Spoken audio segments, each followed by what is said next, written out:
देशी गाईच्या वासरासारखं प्रारब्ध आहे ओ. 4 म्हशी असू द्या आणि त्यात ती टोनगा टोनगाच म्हणते तिकडे, काय म्हणते रेडा, बरं जाऊ द्या, रेडकू.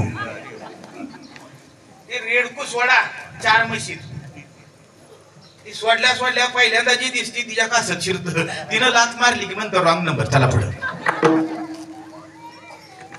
असं तपसत जात, जी लात मारत नाही ती म्हणतो हा ही माझी आहे. कोण? रेडकू.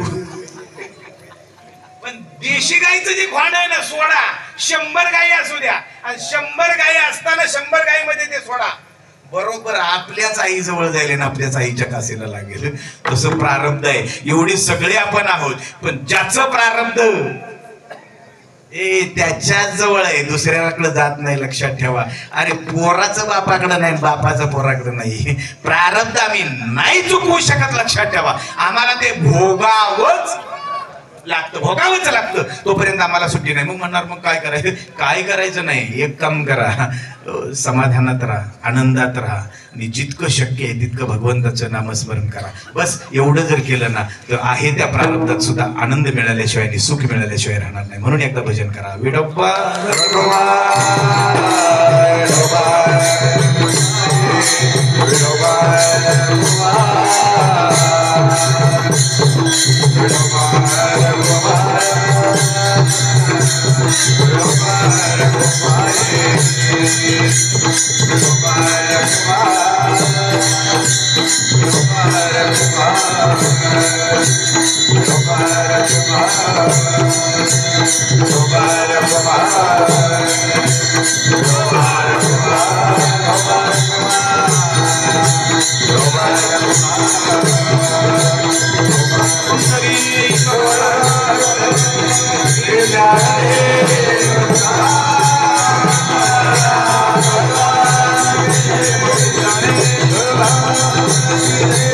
Yeah.